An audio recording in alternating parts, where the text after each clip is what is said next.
tired and cold, but it does me well to see you here. Let's take our time, 'cause you know we've got all night to slow to now. Two.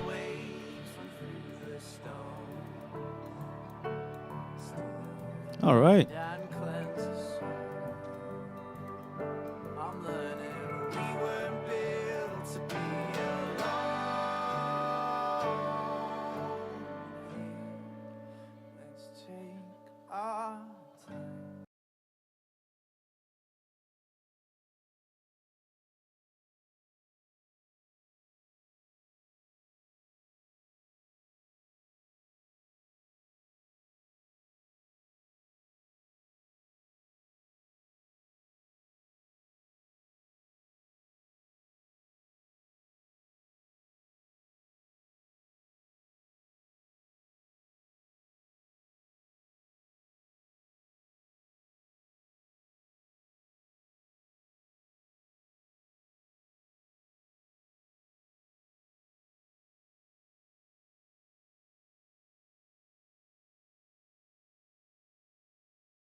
Beanbag are smiling.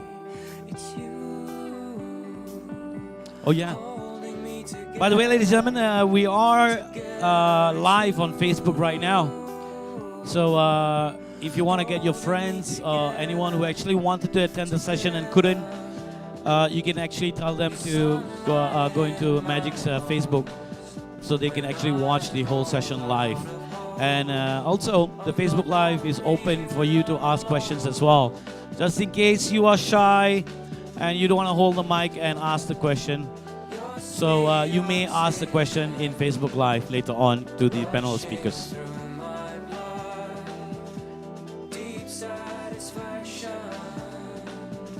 Fadwan, where's mine?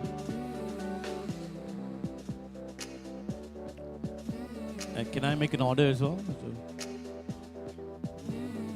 Dia pelayan kan? Can the waiter get me another coffee?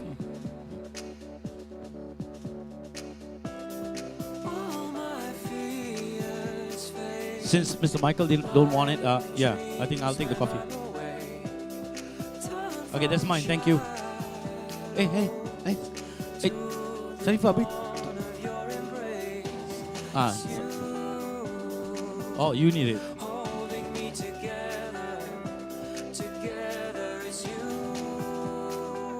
Are we ready to go? Thank you.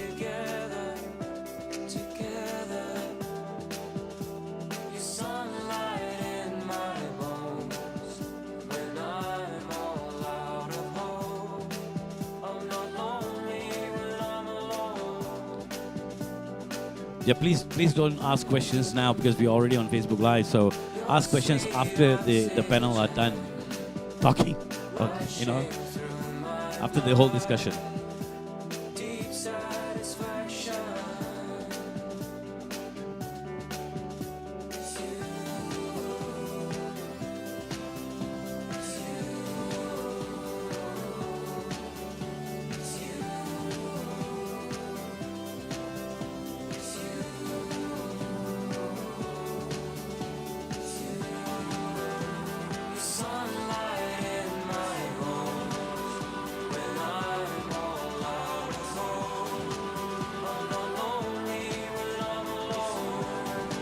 Ladies and gentlemen, a very good evening, and thank you for being here at the MA2017 Magic Academy Symposium 2017. My name is Slide, and this is our final session that we're going to have with some of the mentors and the panels. And I'm glad that you guys could join us right here. And we have a full house today. This is wonderful. And for the first time, we have the beanbags as well. This is great. All right. For safety reasons, just to let you know, in case of emergency, let's say we have a fire or something like that, there are two exits. The exits that you came through, which is the entrance on the right and the left, and also the door on the right beside the stage. These are the three exits that you will take, and you will assemble at the Obama lawn in front of the entrance of Magic Building, which is behind the mobile stage, okay? And also, we are going Facebook Live right now, so if you need to ask any questions, and if you're a bit shy, you can do so by asking through Facebook Live later on to the panel speakers, okay? And if you do take pictures and so on, hashtag MA2017, simple as that. All good? And keep the smiles coming all the time. The smiles, yeah, smiles. Our final session right here today, this is going to be good. The title is actually Work for a Large Company or a Startup. The Universal Laws of Succeeding in Both Industries as a Graduate. Let's call upon the speakers or panelists right here. We have the founder of AirShoppr, Mr. Richard Kerr. Richard.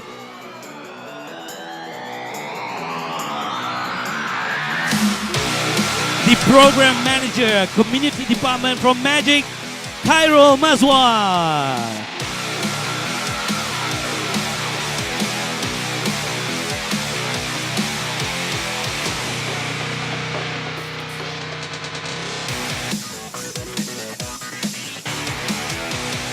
And the CEO from Driving Talent. Put your hands together for Michael Teoh.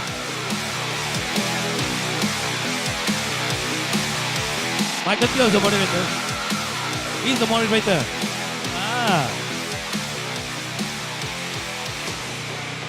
So I think you should check the script later on. All right, Michael Teoh will be the moderator. Michael Teoh, ladies and gentlemen. And apparently you became the moderator here. I don't know why, but the beautiful CEO of Otomate, Kimberly won.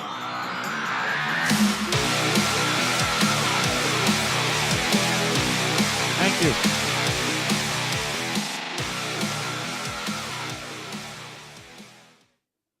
Hello, everybody. Can you hear me? All good? Excellent. Welcome to Magic Academy Symposium 2017. Welcome to our fellow panelists. And hello to all of you watching live on Facebook right now. We are now heading into our final, and personally for me, and I believe all my panelists share the same sentiment, the most exciting panel of all, that is work for a large company or a startup. This is also the most exciting topic because it's also the biggest dilemma that all graduates have. Should I work with a big company or should I come to Magic here, be super inspired by all these entrepreneurs in front and work for a startup? How many of you here would like to work in a startup? Be inspired by the entrepreneurial journey. Can I see a show of hands, please? All right, okay. Okay, some of you, excellent. How many of you here would like to work in a big company first? Can I see a show of hands? All right, some of you too, okay. How many of you here don't want to work at all? Can I see a show of hands? All right, great. No problem. I want you now to look to your neighbor, to your left and to your right and tell them, hey, don't be too serious. Let's learn and have fun. Go.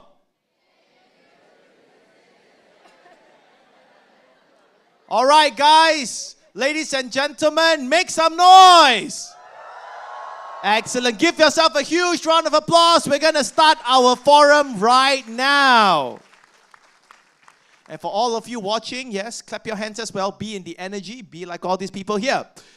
Now, we have, of course, the wonderful list of panelists. We have Miss Kimberly Wan from Otomate Me.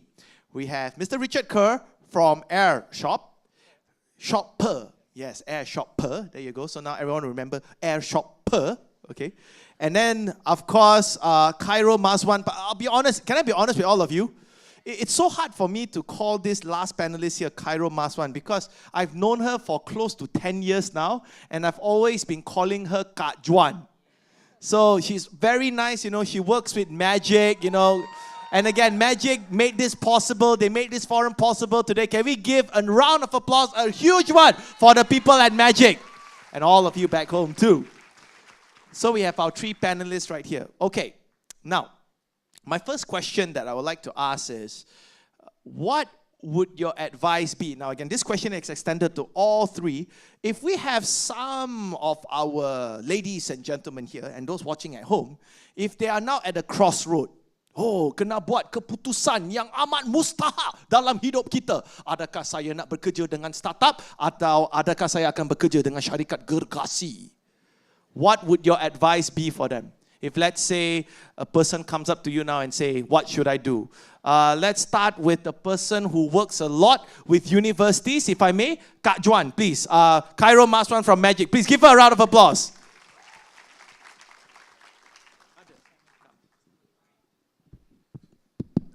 Okay, thank you so much, Michael, for giving me this first chance. Hello, everyone. Okay, cool. So to respond to the question by Michael, if any of you are facing this crossroad, do I go into a startup or do I work in a big company? There is no right or wrong answer, right? Because each individual is different, but it depends on what you want out of your life experience, right? From my perspective, okay, I'm just going to answer from my perspective. From my perspective, in the early days after you graduate, you have a lot of energy. You have a lot of ideas. You want to try out a lot of different things. So in this kind of situation, working in a startup would be able to unleash those kinds of wants, right? Because in a startup community, you are able to explore, experiment. You'll be doing a lot of things. In a startup, it's usually quite a small size. Well, not like a big giant corporation or an MNC, right? So you'll be able to see how the business functions because you'll be wearing many hats. Most of the structure is pretty flat. You'll be, sitting next to your CEO, maybe, right? So this happens in a startup. They call it the flat structure. Are you familiar with flat structure? Siapa tahu flat structure? Tak tahu. Okay, tak apa. Let me just take a bit of time to explain. Go ahead. Yeah, thanks, Michael. Flat structure means from the CEO level, you have people reporting to the CEO, right? Like vice presidents or senior directors. And then below them, you have people like directors or senior managers. So there's like a hierarchy of reporting line, right? In a startup, that line tends to be very flat, meaning you could end up reporting to a VP. Do you get me or not, right? So this kind of opportunity gives you a lot of flexibility, ability to experiment, ability to air your opinion, what you think you want to try out, right? With regards to corporate, okay, if you go into the corporate, it's good in the sense that it is very structured, right? Because corporates tend to be very big, right? They need structure to keep everything glued together. Imagine a corporate with, let's say, 5,000 people, right? Without structure, everything else is going to go chaos, right? So it's very structured. You'll be able to see how a big corporate functions at a very, very, what you call, specialized level. Let's say if you're doing marketing, right? And you're doing marketing, social media related channel, right? So most of the time, you will just be doing social media related channel marketing. Because in a big corporation, they tend to specialize, right? So this is my take, and I hope that this insight gives you some ideas what's the culture in a corporate versus the culture in a startup. Thank you so much, Kak Juan. Thank you, thank you. Can we give her a round of applause, please? Excellent. Richard, what are your views? Okay, for myself, I'm giving my opinion from one specific perspective because currently I'm working for a medium-sized company, but at the same time, I'm also working on my startup. Oh. Yes. So the internet gives us plenty of opportunities these days. You can get access to information pretty quick, anything that you want. You can learn new things. You can learn new things every day. So from my perspective, if you were at a crossroad, my advice would be try to work for a company first. Try to learn some of the things, some of the company culture. How do people operate in companies? How do they gain experience? How do they work within a structure? So from that, you can gain more experience. And with this experience, you can actually use it to build or work for a startup eventually. So for my case, because I'm currently attached to a company, but at the same time, it also gives me the opportunity to build my own startup.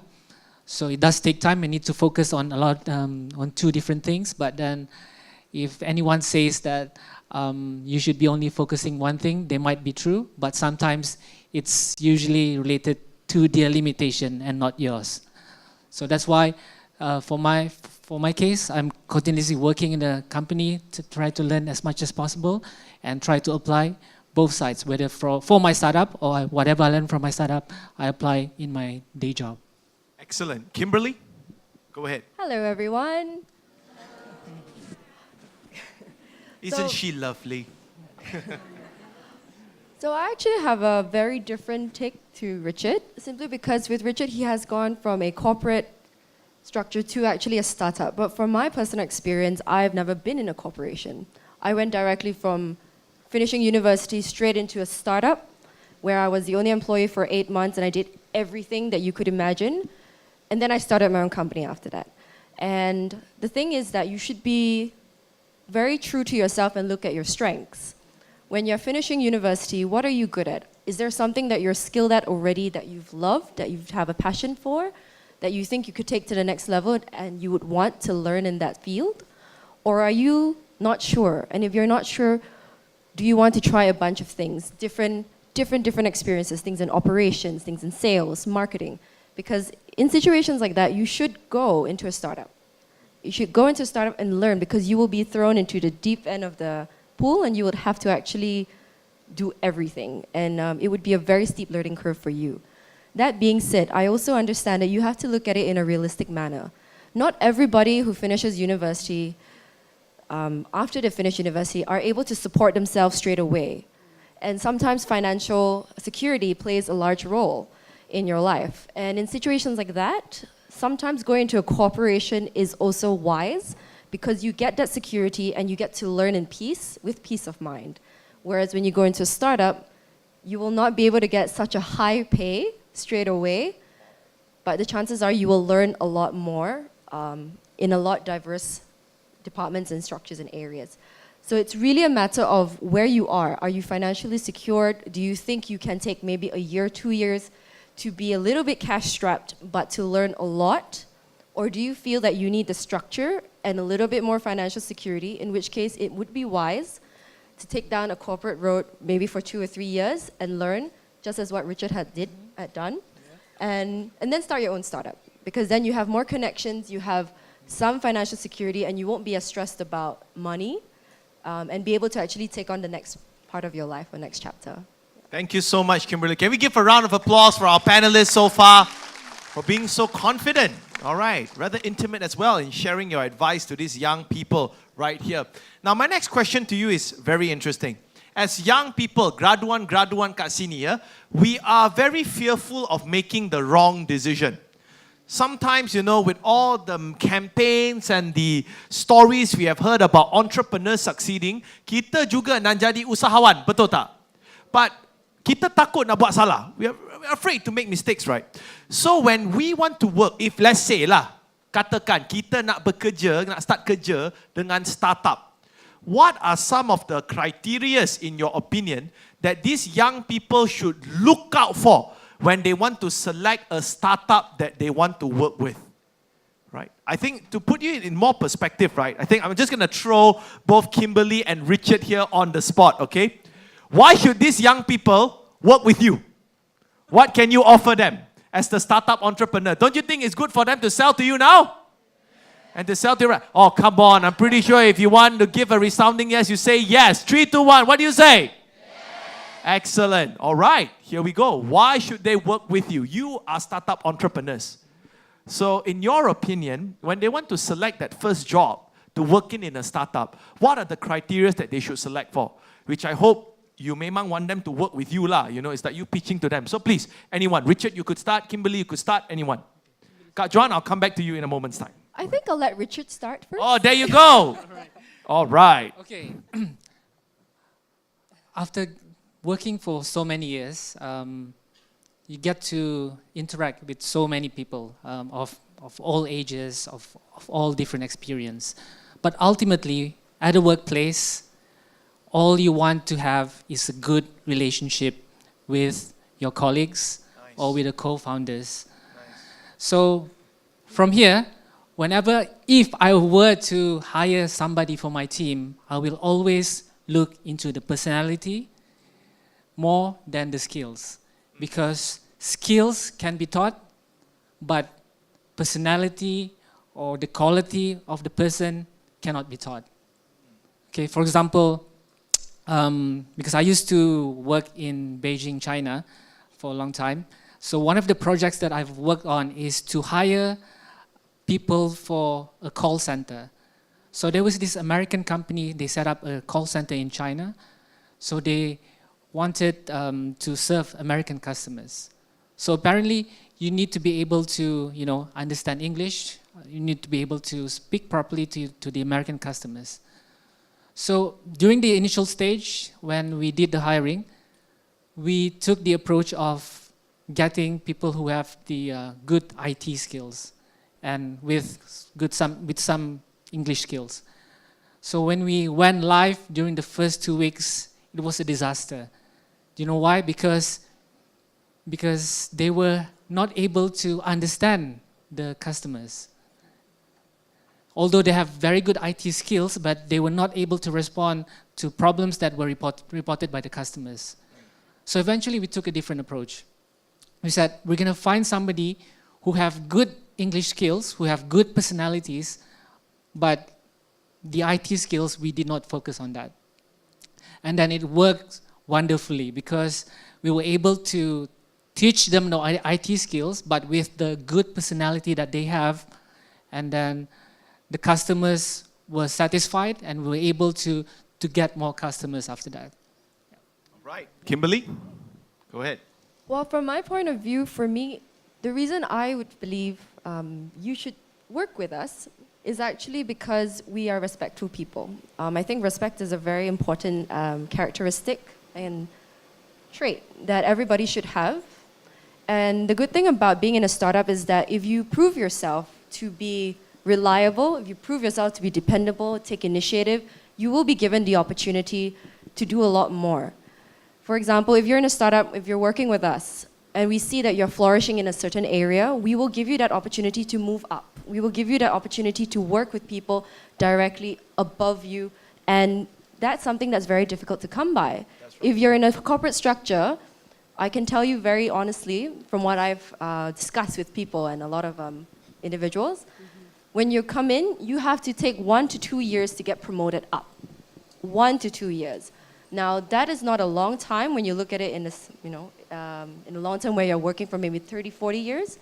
But in a startup, the opportunity for you to get promoted faster is there if you take the initiative. And we are those kind of people. We are looking for people who are happy to work with us. We're looking for people who are respectful. We're looking for people who want to learn, take initiative. And because of that, we believe we can grow with you. And so if you're that kind of person, please do come by and talk to us afterwards. Excellent. So pretty much one of the criteria if you want to work for a startup is when you go to the startup, I think research about the founders, study about the company culture of the startup, see whether it matches your personality or not. Are we good? Right. Now, before I continue, here's what I would like you to do, okay? You have learned some points from our panelists right here, right? Kak Juan, I'll come back to you in a moment's time, yeah? You have learned some points, correct? You have some ideas right now. So here is what I want you to do, okay? I would like you now to sit straight up. Here we go. Sit straight up, everybody. And what I want you to do right now is I just want you to turn to your neighbor, to your left and to your right. Give them a nice pat on the back and say, have you made your decision? 3, 2, 1, go.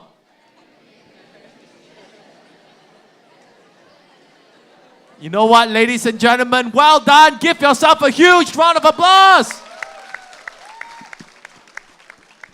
Now, ladies and gentlemen, when I invited you to just pat on the back of your neighbor and ask, have you made your decision? There's a story playing in your mind.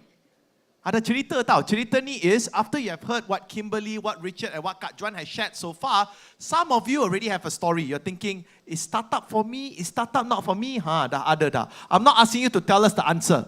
But what I am asking you to do is to reflect. Kalau nak join startup, kenapa? Mereka dah explain. If you want to join a big company, kenapa? But now, this leads us to our next question. I hope you're ready. Are we good? Excellent. Now, Kak Juan, my next question to you. Your role in Magic is to work with thousands and thousands of students across universities in Malaysia, correct? Yes, correct. Excellent. Now, you have seen banyak kerena-kerena pelajar-pelajar kita ni, okay? I'd like to ask, right, Kak Juan, the spotlight's on you now. If you could name 3 characteristics yang you rasa memang graduan kita pada masa kini kena ada, they must have. These 3 characteristics that they must have in order to become an in-demand talent for the startup and for big companies. What would those 3 characteristics be? Okay. Wow. She wasn't prepared for this. Can we give her a round of applause, please? You know, soalan tu bukan susah, bukan senang ya, susah juga. Tapi tak apa. Kak Juan, I have faith in you. Go ahead. Macam masuk exam tak baca buku, Tak apa, okay.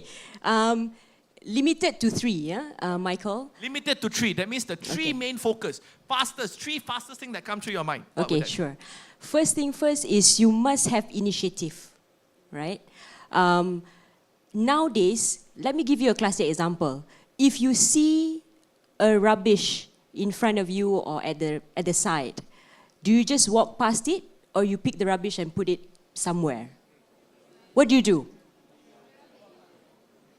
Biasa je kan? No, okay. Or, you know, this is just a simple example, right? Initiative is very important because companies right now are looking for people who do things without being told, but in a positive way. Right? Do things without being told in a positive way. To me, I sum it as initiative. Right? So nowadays, employers are looking for people who can go the extra mile. And this extra mile is called initiative, right? A simple example that I can throw one more to you, Michael. Let's say if I ask some of you to come up with a, let's say, short report, right, on a particular topic, right? Most of us, me included, I guess, would just come up with that short report. But somebody who has initiative would give one thing extra at least. Maybe he or she will come up with maybe a short video or just something extra. So that actually makes employers, doesn't matter whether it's a startup or is a big MNC corporation, they will notice you. So this is important, Okay. And the second point is you must be problem solvers. Problem solving is very important because nowadays in a corporation, whether a startup, we are all solving problems on a day-to-day, minute-by-minute basis even. Am I right, guys? Yeah? So problem-solving skills is very important. If you see problem and if you're afraid to tackle the problem or find a solution to the problem, then that will not be very favorable, right? But if the person, the student or the graduate, have this courage, the ability to face the problem, try to solve the problem in the way he or she knows, because not all of us know everything, right? So the way we solve problem also is dependent on what we know, right? So that's second skill. The third skill to me is I call it people skills, right? You have to be able to mix and be comfortable with different type of people. Because when you work, there'll be, the aging folks, the warga emas, there'll be young people, early 20s, there'll be people who are shy, there'll be people who are extroverts, there'll be people who are, the alpha type, want this now. But you must be able to work with all of them, be it in a startup or be it in a corporation. So I guess that would be my top 3. Thank you. Now, back to you, Richard, and also Kimberly. If any of these graduates right here, including the ones watching at home right now, if you could name one way only, one way, for them to make an impression to you when they meet you, in order for them to get hired and work in your respective exciting startup, what would that one impression be? Like, how would you expect them to leave a lasting impression in you? Anyone? Richard or Kimberly? Anyone of you would like to answer first? Kimberly, go ahead. For me, I would have expected you to have researched on the company and actually know what problems we are trying to solve. And as a result of that, come up with solutions that you think could work. Wow. Nothing is honestly better than somebody who's thought through your problem and thought about an extra way that you may not have thought about as a founder yourself to solve your problems. Because that's basically why you need diversity. That's why you need a lot of people and more minds working on things, so that you have different perspectives and so that you can get a lot of different ideas. So if you take that initiative and go that extra mile and show me that you're not just taking information off the website, but actually understanding what it is that we do, and then giving suggestions that are workable, possibly, or feasible, I think that is a testament to you being able to take initiative. And I think that's very powerful. And that's powerful because, again, ladies and gentlemen, you haven't even been hired by the company yet. There you are, you want to talk to Kimberly, you want to work in Otomate Me, you research about the company, and then you come up to her first interview tau. First impression, you're already sharing with her some of the solutions that you think can help her. But Kimberly, what's your thought? Some of our graduates today, mereka takut salah. They scared if they research about you, they suggest to do this, but they scared that they get it wrong. Will you penalize them or do you appreciate the initiative more? Which one? I appreciate the initiative more because at the end of the day, if you are wrong, that's okay. It shows that you've thought about it. You've thought about the problem and you've thought about, oh, maybe it could be solved in this manner or that manner. And it shows that you're critically thinking versus if you're too afraid to fail and as a result you use that as an excuse or a reason not to move and take the next step, then that's going to always be the barrier to stop you, whatever you do. Yeah. Thank you, Kimberly. Richard, back to you. Okay, back to me. So for my case, it'll be more of your communication. Communication is extremely important because we start to communicate from as young when we were born as a baby. And throughout our lives, we'll be communicating with people of all ages, of all levels. So for me, communication is extremely important because if you were to work in a startup, you need to be able to communicate with your customers. If you are, you need to be able to pitch, you need to be able to sell the products, you need to be able to talk to your customers. So it's the same thing, even in corporates. You'll be asked to communicate in a meeting or to present something. So everything relates to communication. So it's extremely important for you to be able to communicate, not just with your friends, but try to spend time practicing probably in front of a mirror. I know one startup is currently working on a product that you'll be able to communicate with an artificial intelligence that will give you feedback on how you communicate. So that's really my one advice. Thank you so much, Richard. Can we honor our panelists with another round of applause, please? Can we give them a round of applause? And thank you for all of you watching at home. My dear panelists, this is the end of our first half. We have a second half, actually. But before I go on, here's what I want you to do. Ladies and gentlemen, all good? Here's what I want you to do. I would like you right now to take out your notepads and your pen. I want you to write down 3 golden nuggets. Golden nuggets here is 3 main points that you have learned from our panelists so far. I want you to write it down right now. I'll give you 1 minute. Just quickly write it down right now. Go, go, go, go, go. And for the DJ or the person who's taking care of the music set, can we have some music, please, yeah? Playing at the background to accompany our graduates, all right? If we have any music. If not, don't worry. We can listen to the music of pen clicking and pen writing. Or Michael singing. Here we go. Or Michael singing, huh? Wow. That would be nice, you know. If you dare me, I dare. Yes, there you go. Music is up. 1 minute. Write down 3 main points you have learned so far. Write it down. Write it down. Kalau tak tahu, ini bukan peperiksaan. Boleh tanya kawan, boleh tiru kawan. Okay. Tak apa, tak ada markah demerit kat sini, okay? Alright. 3 points. Write it down now. Go, go. Heighten up the music. Come on, let's go.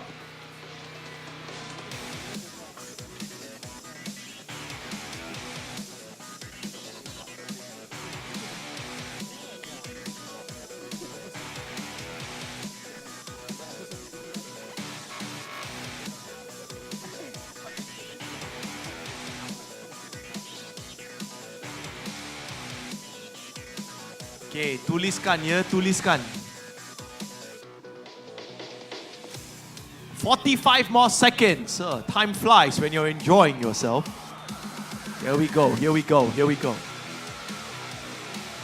For those of you watching at home, please do it as well. Be in the crowd with us, okay?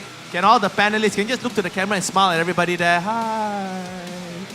All right, excellent. Here we go. Okay.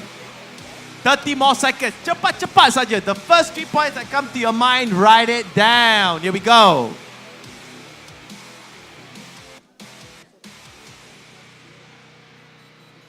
Gonna wrap it up. 10 seconds.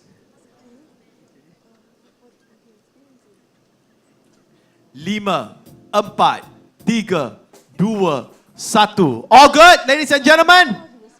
All right, make some noise. Get some of the energy up. Give yourself a huge round of applause. Congratulate yourself.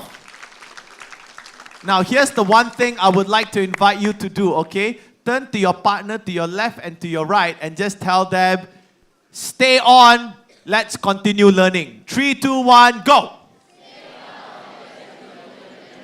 All right, guys, well done. Okay. Now, we will go for the second half of our sharing session. So, ladies and gentlemen, second half ni, you akan nampak ada kelainan sikit. Kelainannya adalah saya akan mula bermain phone saya. And people, some of you will be thinking, apa punya moderator ni? Pantang main phone di atas stage. But, ladies and gentlemen, here's what has been happening. Later, we will be opening up the floor to questions. But at the same time, we have also been receiving questions from all of you watching via Facebook Live. All right? So, here we go. We've got some question here. So, ingat ya, I nak buat disclaimer kat sini. Bila I tengok phone saya, bukan I tengah main Pokemon Go atau apa ya. I am actually looking at the questions, okay? So the first question we have is from this guy called Simon Teoh, right? A lot of people always link new startup with tech-related stuff. It seems like this is the trend in the market nowadays. Do you mind to share some explanation on this? I think what Simon Teoh is asking here is people always, when you say startup, they always think it's only technology related.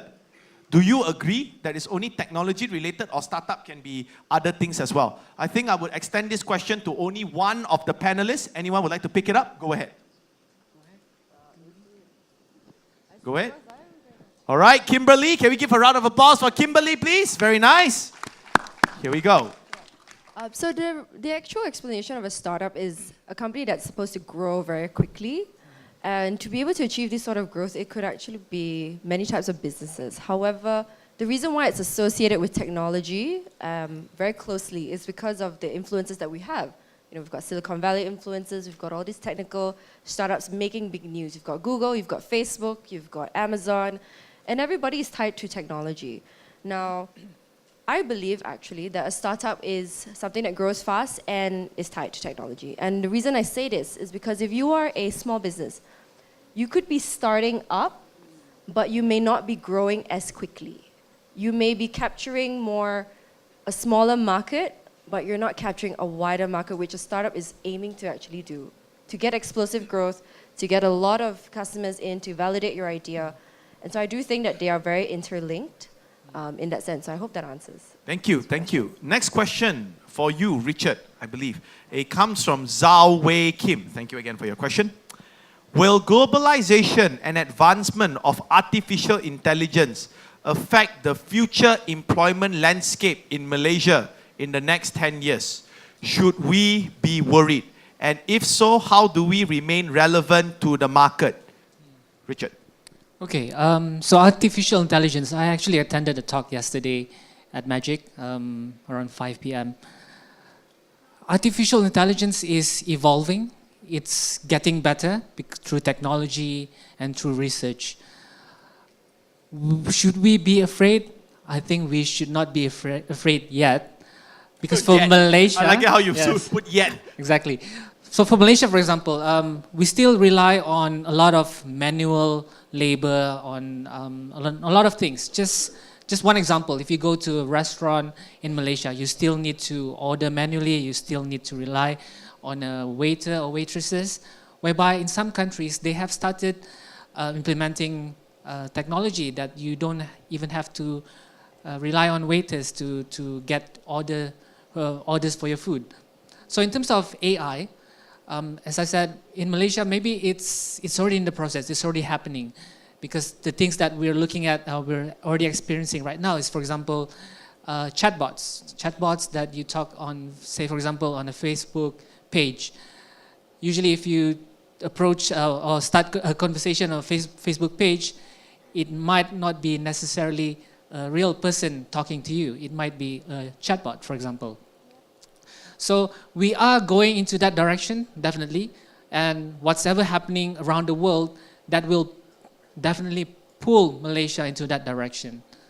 So we don't have to be so afraid right now, but then it's good for you guys to start learning and start researching on the trends and the future of jobs. How would it affect you one way or another? So technology will always evolve, so you need to keep yourself up to date on what's going on, because eventually there are some jobs that will become obsolete.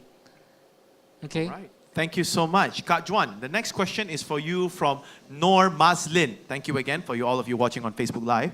Kak Juan, Noor Maslin asks, in your experience working in Magic and dealing with thousands of university students and big and small companies, now this question is focused on big companies, yeah?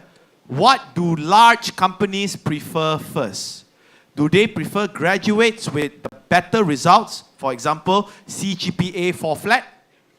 Or do they prefer graduates with better social skills, like being entrepreneurialistic and resourceful. Kak Juan, your cue. Okay, if you're talking about MNCs, yeah, multinational companies or big companies like maybe Shell or IBM or Dell, CGPA is something that they will not move away from, right? Because they are at a point where they are looking for premium graduates. They are doing the picking, right? So they naturally want someone with good CGPA. Not saying that it's 4.0, right? It's good CGPA, not like 1.9 ke apa lah, you know.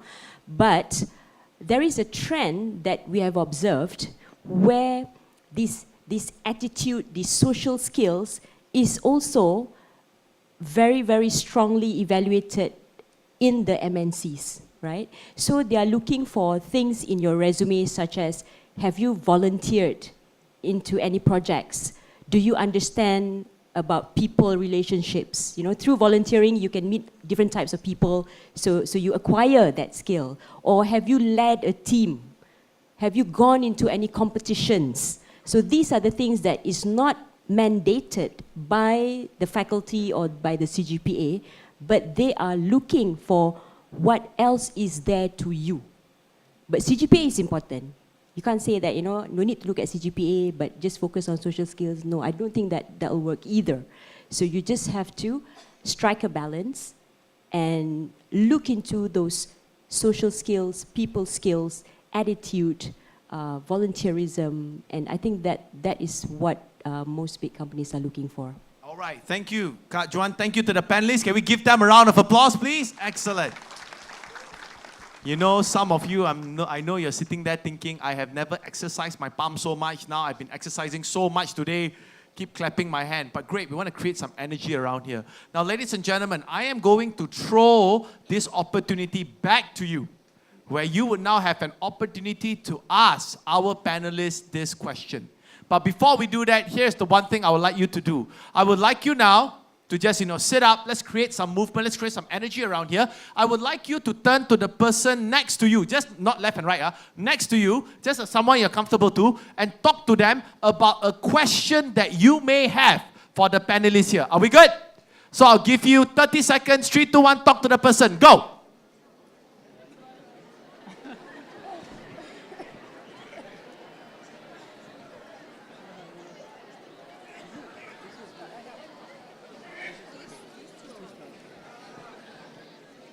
Lima belas saat lagi.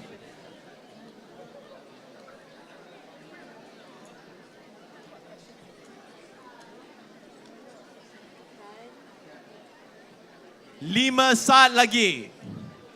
In 5, 4, 3, 2, 1. All right, ladies and gentlemen, all good? Give yourself a thunderous round of applause. Bagus. Thunder dah masuk dah. Ladies and gentlemen, before I open the floor up to you, can I share from my own opinion, yeah? You are now given an opportunity to ask whatever question you want to our panelists here. Bukan senang nak dapat masa mereka duduk depan kita sekarang. But unfortunately, sebagai orang Malaysia lah, our custom, our budaya here, kita ni senyap sikit. Why? There's a story in our mind now playing. I nak tanya soalan tapi malu lah, tak apa, biar dia tanya dulu. You tengok semua, senyap, boleh dengar bunyi cengkerik. Now what happened, ladies and gentlemen? Here's the one thing I want to ask you. Whatever story you have in your mind right now, whether it be, alamak, I shy lah, alamak, I dah letih lah, tell you what. Tell yourself that story, give it a 5 minutes break. How many minutes break? 5 minutes break. And tell yourself a new story. This is your new story. I now have my golden opportunity to ask any question I want directly to these entrepreneurs. You would also have the chance to make an impression to these entrepreneurs here. I hope then you would take this chance and ask a question. Let's not disappoint us. Are we good? So let me take a risk right here. Here we go now. Any questions from the floor? 1, 2 questions already. Excellent. Can we give that a round of applause, please? Celebrate. Come all the way out. Do we have a mic? Right, we have a mic runner going all the way up there. Trust me, I haven't even finished saying my sentence. They already raised up their hand. Can we honor them again? Give them a round of applause. Bagus ni. All right. Introduce yourself, sir. Introduce yourself well, because out of these hundreds of people here, most likely you are the only one whom we will remember. Sad reality of life. I'm sorry, saya maaf beribu-ribu maaf kerana tersinggung perasaan. But this is reality. Go to you. Go. Okay, thank you, Michael. This question is actually for Richard. Introduce yourself. Sorry. Tell us where you're from. Impress us. Go. My name is Han. Actually, I'm from the construction industry, and I always wanted to do something with my full-time job and something at the side. So, Richard, just now you mentioned something about working for a medium-sized company and your startup, right? So actually, me and a few people behind, we're actually very curious on how you manage to do so. Any tips or challenges, or how you balance anything your you can time? enlighten us with? Yeah. And can I add more chili to your question? More Sure, chili. sure, Michael, sure. Richard, how do you balance your time? And how do you convince your boss to allow you to work on your startup while having a full-time job? I think that's important, right? Yep. All right, there you go. See, I tahu apa you sedang fikir. Go ahead. I clone myself. You clone yourself. I clone myself. Can you tell me the machine? I will buy it straight away. I need to clone myself too. Okay. All right. So, so to have a startup, right? It's especially if you're building a really new startup. What you really need to find is a good co-founder. So I'm very fortunate that for my startup, I have 2 very good co-founders, so 3 of us all together. And we all have the level of understanding that we need to be able to work together to make this work. So that's one thing. So one of them is one of the co-founders. He's actually a recently graduated student, but then the level of passion that he's able to show and to dedicate for the startup, that's actually one factor why we can make this thing work. Okay, and the other thing about how do I convince the boss? So before I joined the company, I've already worked on the startup, so I don't have to convince him. All right. So, but then again, you need to be able to communicate properly, as I mentioned earlier. Your supervisor or boss need to be able to understand the things that you're working on. But in any case, if you're already working full-time for a company, you need to be able to focus on your day job to make sure that you are not distracted by other things. So in my case, for example, because of the wonderful co-founders that I have, we can still keep the startup going and to make sure that things are working on a daily-to-daily basis. I think it's very important, I'm always a believer, and I'm pretty sure you would concur with me. The reason why conflict happen is because of mis-expectation. In a sense where if you are working on a startup behind your boss, you have a full-time job. Kalau tak bagi tahu bos, takut tersinggung perasaan, your boss find out, lagi teruk nanti. So I think it's better to come up being clear the expectation, because if you really believe your startup could work, if let's say your boss tak suka you buat startup, ask you to leave your full-time job, I think if you're very passionate about your startup, you know it will work, I think you'll stick with your guns, you'll stick with your startup, right?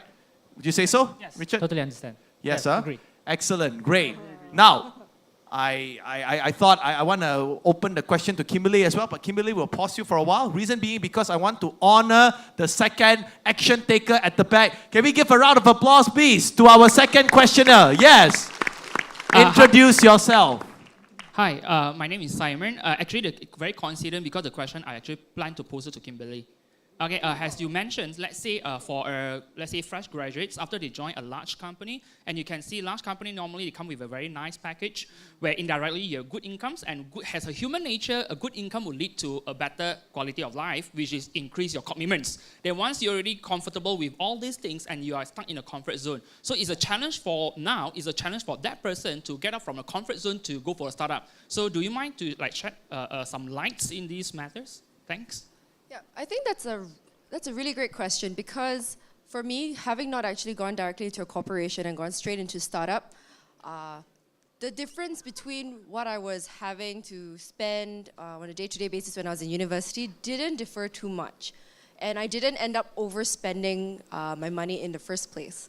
And so if you were to go into a corporation, for example, and you have a really great package, you have benefits, medical, dental, all those things, and a good starting salary, but you have intention to start a startup, I would say live below your means and make sure you save so that you have money to start that startup. Because when you start something, it will take you a year, 2 years to get it off the ground. And if you don't have investment and you're bootstrapping, that is where your funds are going to come from, unless you have family and friends who are pooling money for you as well.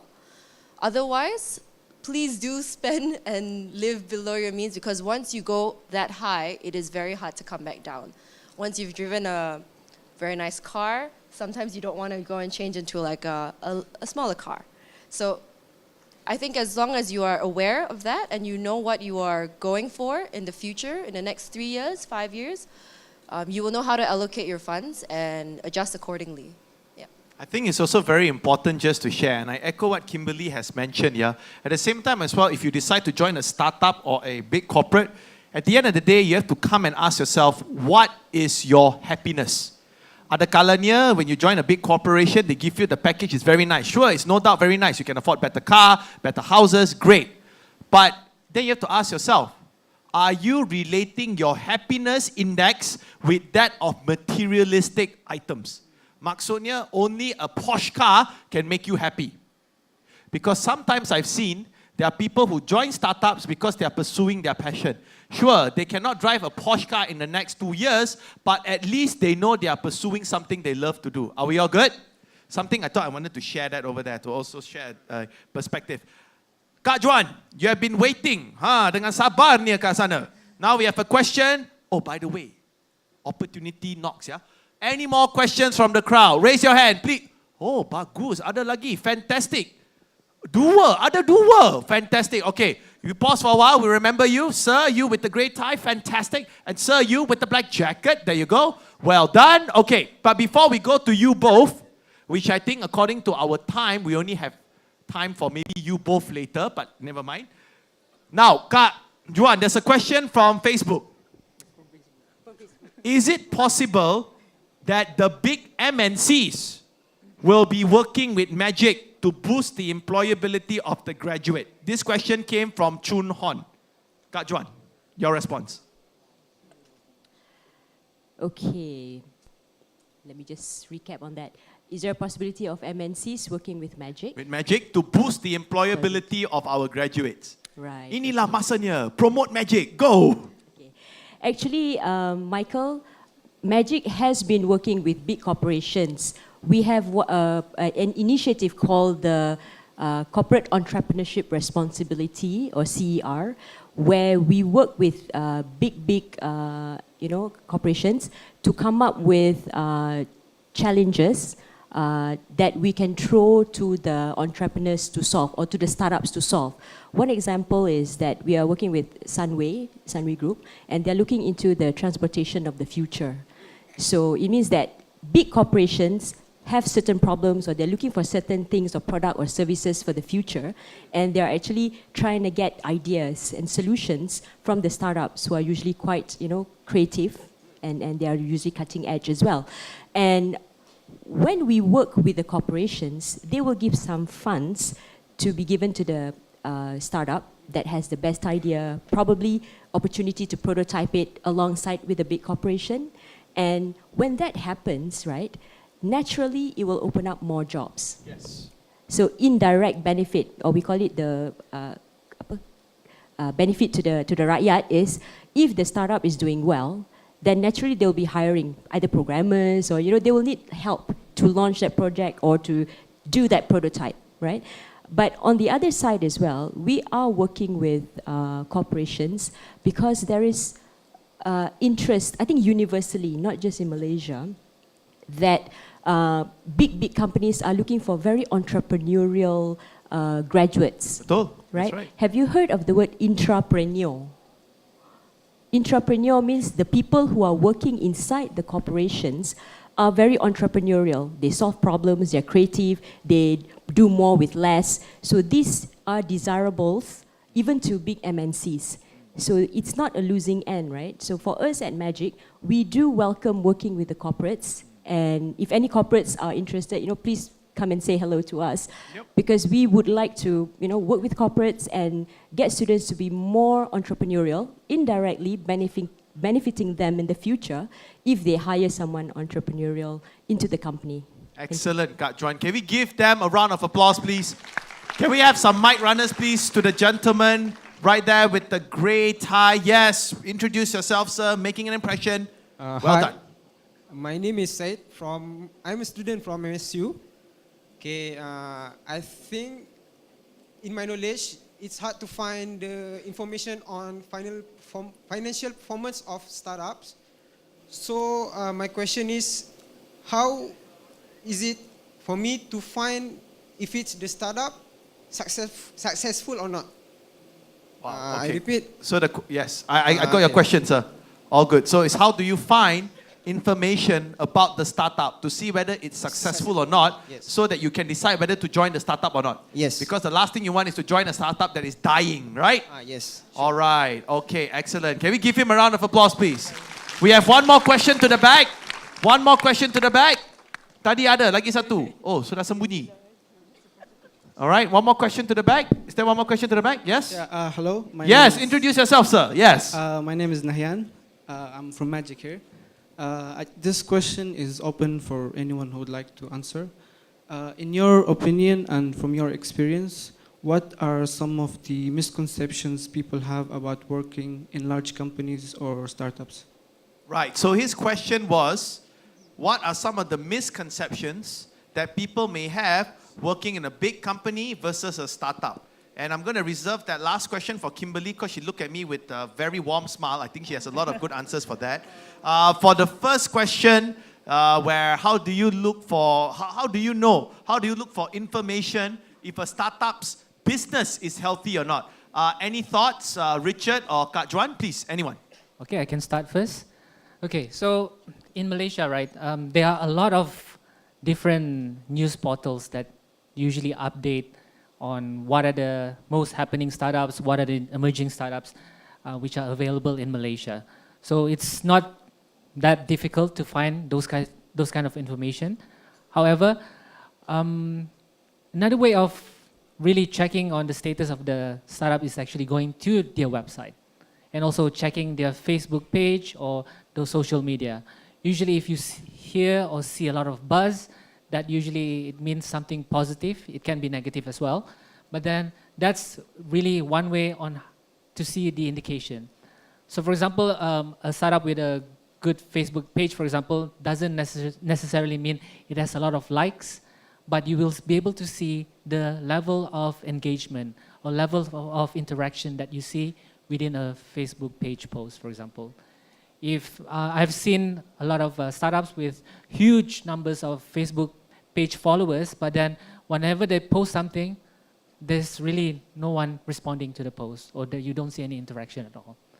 You can also check the website if they are updating the website regularly. If you've seen the website has been stale for the past 1 or 2 weeks, or 3 weeks, 4 weeks, that means there's something wrong there.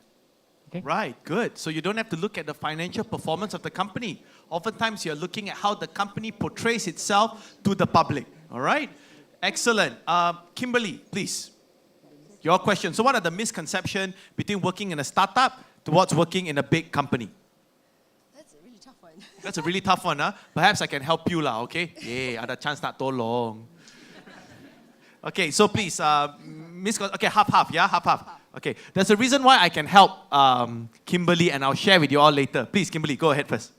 So Nayan, I believe that the misconceptions with startups is that these are people who sometimes can't get a job outside. People actually say that. And I think maybe sometimes people think of it that way because they've not thought about entrepreneurship as something that would help you to grow and help a company to actually form. And I think that actually has to do with mindset and something that could be changed. However, I believe that this misconception should be overturned. Yep. Simply because I think it takes a lot of effort and it takes a lot of guts and confidence and a thick skin to start a startup, because if you fail, there's no one to blame but yourself. And but if you succeed, you have everyone's support to get you there. And that's what people don't see. And I think that's one of the misconceptions of startups, actually. All right. Can we give her a round of applause and give Richard a round of applause? But I understand, Nair, right now I have to answer the part of the misconception for working with a large corporate. Am I right? So here we go. I think since I'm sharing this question with Kimberly, tag team, here we go. All right, now it's my turn. Now, before that, I want to briefly introduce a little bit about my background.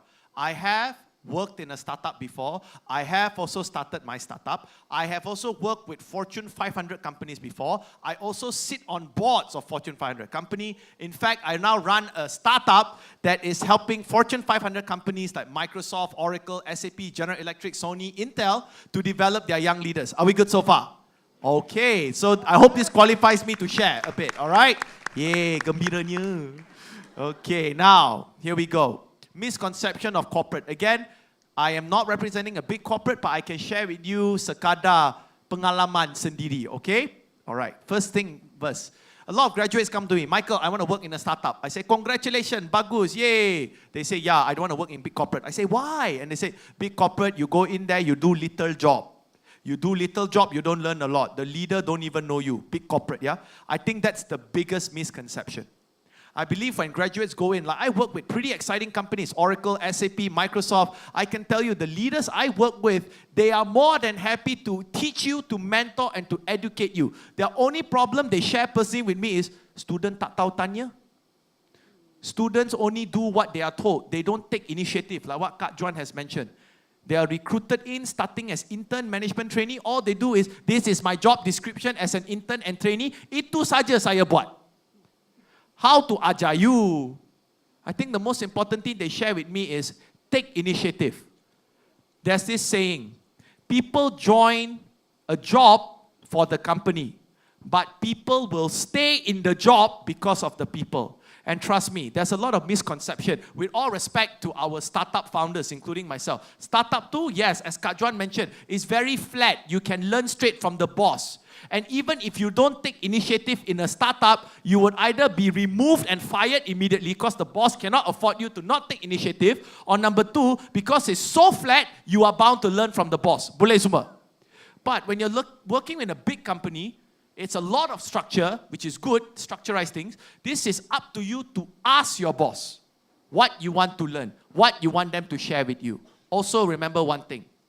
When you work in a big company, some misconception is, I am a small nut, I am a small device in a big company. You are not wrong. You are correct. But, however, playing, walking, training, working in a specific division in a company gives you an opportunity to specialize. You know what specialize? To be an expert. So that after you finish your tenure with the big company, when you want to come out and work with a startup, Richard would know, if I want to hire my next chief technology officer, I will hire someone who was specialized in technology development and application before. Am I right, Richard? There you go. So the misconception with big companies, alamak, I go in, they won't teach me a lot. You are so wrong. You yang tak tanya. You don't ask the question, you don't take the initiative. The leaders don't know what to teach you. Number one. And number two, when you go into a big company, alamak, I don't learn the big company, I only learn little things. Hello, little things, let you focus, let you be specialized. Are we good so far? Oh, semua muka terpegun, alamak. Inspired dah. Give yourself a round of applause. Well done for staying up so good. Do you have any questions from the floor? Do we have time for more questions? Miss Timekeeper. Good. One question. Wow, dua question. Now it's coming up, huh? The most lively forum ever. Yes. Can everybody just turn to your partner to your left and your right? Kalau boleh, give them a high five and say, we made it. This is a lively forum. Go. All right, guys. Give yourself a huge round of applause. All right. Back to you two. Yes, go ahead. Hello. My name is Azizi. You can call me Zizi. I'm from UTP, taking chemical engineering. So my question is specially dedicated to Kim and Richard, or Richard, probably. Kim or Richard, yeah? Okay. So see who smile at me first. I'll be looking at you both. So normally, we all know that the most successful entrepreneurs, most of them, they will face or face the hardships or in other words, the turning point in their life, which makes them to be a successful entrepreneur. So what was the turning point in your life that you faced that makes you, that brings you to the establishment of your startup? So that's my question. Yeah. Thank you. Do you have any? So. You can see both of them now don't want to make eye contact with me. I am trying to see which one will smile at me first, because it's a question for Kimberly or Richard. Oh goodness, yeah, Richard's looking at me. Richard's looking at me with a thinking face. I better give Richard or I'm worried about my life. Richard, go ahead, please. Turning point. Okay. All my life, from the beginning, I've always wanted to build my own company. So I took the opportunity to learn during the first 10, 15 years of my career, to learn as much as possible, to develop my skills, even to be able to communicate with people. So I'm actually an introvert person, to be honest, but I took the time to, learn, open myself to speak in public. Because I believe that's what was one of my biggest weaknesses in the beginning. But then, for me, there's no really a turning point, because this is actually an ambition from the start. So whatever I've gone through, I use that, whatever that I have learned to build my own company. So, yeah. Right, there you go. Okay, I think this question is very powerful. I understand because Richard looked at me first with a very thinking mind, okay? I think, Kimberly, I want you to answer this question as well, because you as a student, you graduated and you didn't go into corporate. You started your startup straight away. What was the turning point, okay? Yes. So for me, similarly to Richard, I have always wanted to build my own empire. Nice. Or my own companies. And since a very young age, I've been thought to take initiative and thought to actually step forward and try to improve myself a lot. So I wouldn't say it is a turning point. Rather, when you reach a point where you think that you have belief in yourself and that you can do it, that you should try. And for me, that was what it was. After I finished university, I had actually worked in Hong Kong as an official for an ice hockey federation. I had done an internship in Sydney. I had worked as a retail associate in Cotton On, and I had worked in other organizations as well, and I had used all these experiences. Yeah, I had used all these work experiences to mold and shape characters and parts of myself to be able to take on a very rounded role. I'm not there yet, and I'm still learning, but I think for me it's about wanting and knowing what you want in your life and going for it. And if you fail, that's okay. You've learned a lot more, and you can actually do better the next time. So for me, it's not a turning point. It's a journey. It's a journey, it's an ambition, and it's a goal. Excellent. Yeah. Great. Can we honor and give him a huge round of applause, please? Our next question, please. Our next question. I know there was people around here, right? Okay, can we have the mic runner? Yes? Oh, two questions. Wow. Okay, go ahead. Okay, by the way... One left, huh? Okay, last one. All right. See, opportunity comes. Go ahead. Okay, my name is Mira, by the way, from MSU. And this is actually my last semester before I take my internship. Congratulations. Right? Okay, thank you. So this question, I don't really know who to ask, but maybe y'all may answer based on the situation, all right? So there's still situation given by my lecturer and my mother. Both are two intelligent women, by the way. So, okay, the first situation is from my mother, all right? So she'll be like, Mira, make sure you always get good results, make sure you get very active kind of, I don't know, maybe your curriculum should be active and all that. So that, and you should always enter a big company for your internship. Why? Maybe after you graduate, you may get a very good reference because, if it's a big company, many companies will be like, wow, this girl, she went to internship for this and that company. But at the same time, my lecturer at the same time did advise us not to go for a big company because, according to her, if you go for like startup companies, you, like what Kimberly said before, you need to do from every single aspect, you see? It's not just like, for example, you're in HR, you need to do payroll and all that. No, you have to do the T&Ds, you need to do the recruitment and selection, you need to do in all sorts of aspects. So, okay, but at the same time, she also said that when you go for, better go for a small company because you get lots of experience in job. And she also advises not to go for big companies because if you go there, I'll quote this word, y'all will be doing stupid works like photostating and all those kind of things. So, okay, yeah, so that is the thing. I actually want an advice from one of you guys, which is actually the true one. Go for a big company, get a good reference, or you go for a small company, but you get lots of experience. Yeah. All right. Back to you. Yes, you can. Kimberly want to answer half of it. Can we give her a round of applause? And then after that, we jump to Mazwan and then to Richard. Go ahead. So I actually resonate with your question because, for example, with my parents, they're both business owners. So for them, it was more follow your passion, work hard, and see what you can do. And they're very supportive. But I can also understand why your mom would want you to have that kind of security and to be able to go to a big corporation because at the end of the day, a good reference from IBM, Accenture, and all these big corps are going to help you. That being said, if you work in a startup, you are going to be working with a lot of partners because every day you might work with your customers, you might work with a corporation, you might work with a smaller company, but you will always be making connections. And if you yourself take initiative and you do a good job, you are going to have so many references, not just one. And when you have so many references, it's great because you have people from all sorts of backgrounds. You might be working with a F&B partner, you have a reference from F&B. You might be working with another company, it could be a movie or something, and you get another reference from there. So to me, I feel like if you like going for startups, I can't speak for the corporate side. I think Richard would be able to lend a very good perspective on that.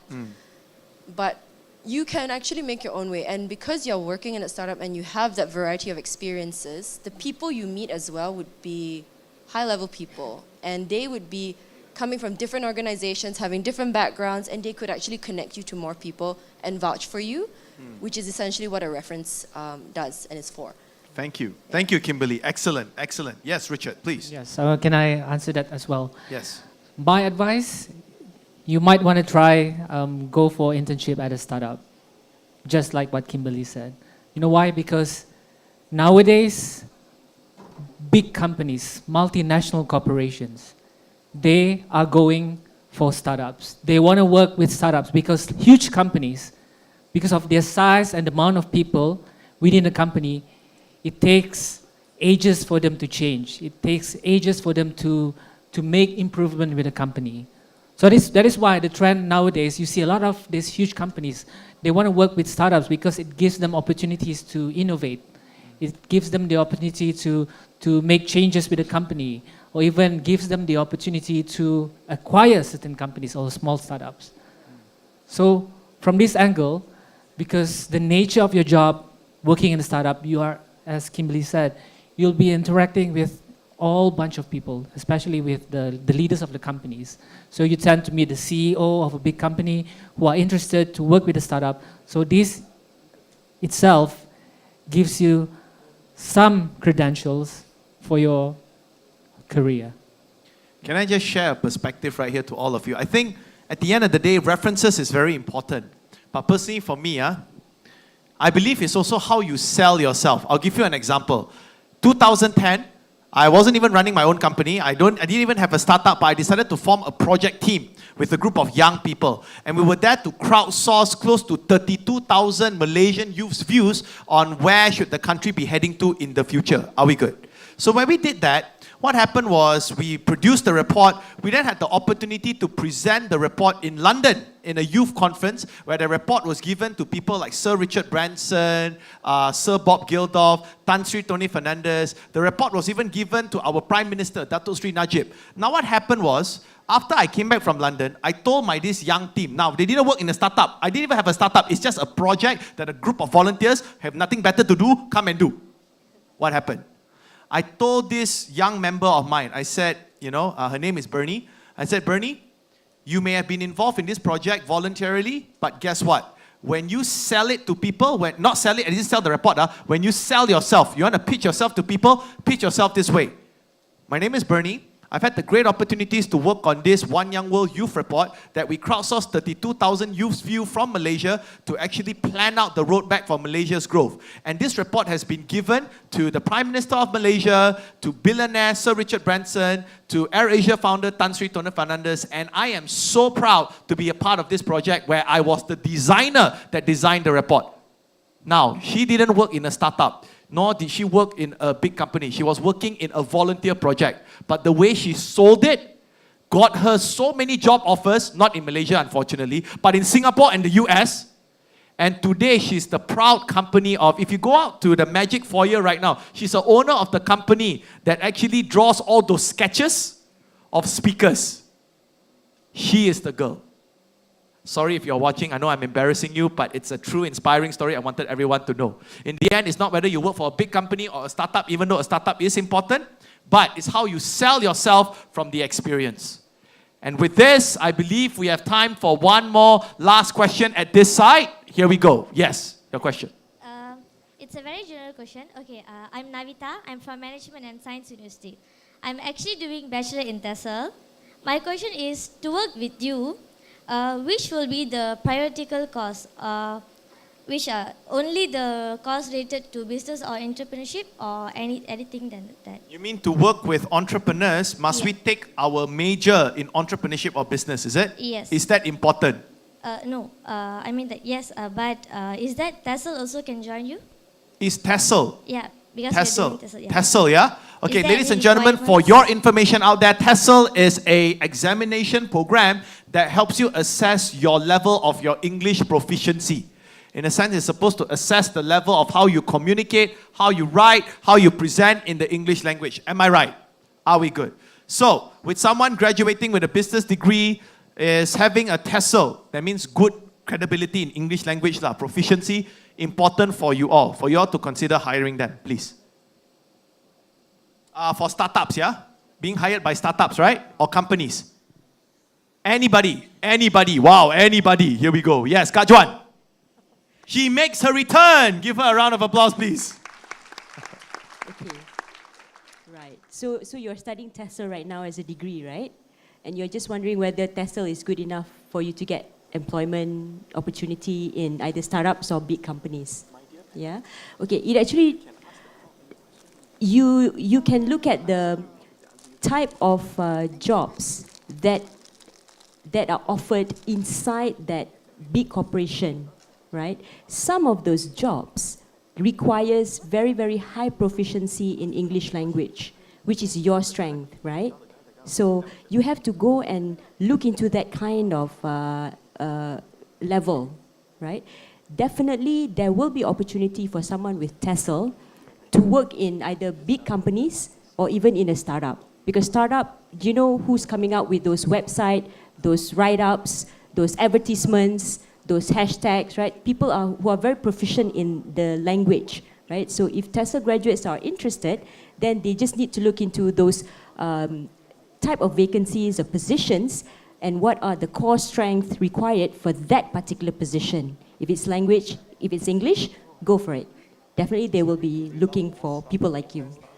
Doesn't have to mean that you have to have entrepreneurship subject to apply to join a startup, no.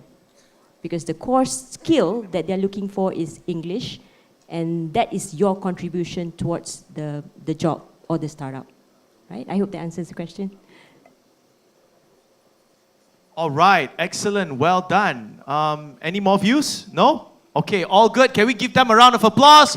We're going to wrap up our forum session on work for a large company or a startup. I hope you have learned something so far. Thank you again. In the end, this is how I'll summarize their points. If you want to work in a startup or a big company, it depends on what you want to learn in your life. It depends on your personality. It depends on your attitude.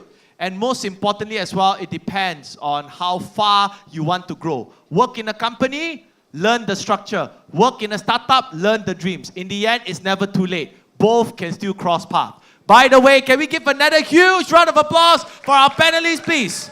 Kimberly, the CEO of Otomate Me, Richard Kerr, the founder of AirShoppr, there you go, and of course, Kak Juan or Khairul Mazwan, the program manager for community development, Magic.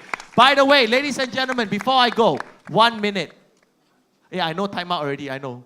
1 minute, 1 minute, 1 minute. Where is the t-shirt? No more question, don't worry. Where's the t-shirt?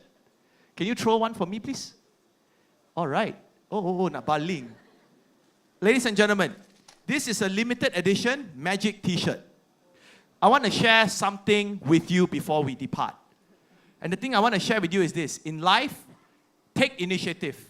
If you want to work in a startup, there are so many startups out there now, go apply for a job. You want to work in a big company, send your CV to their website right now. Why? When you take initiative, you never know what will happen.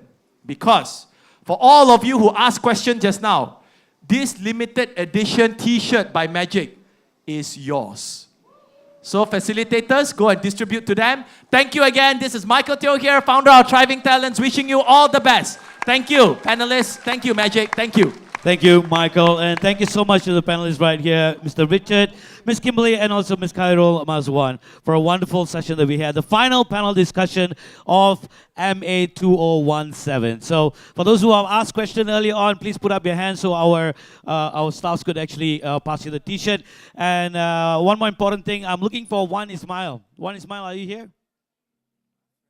Anyone friends of One Ismail?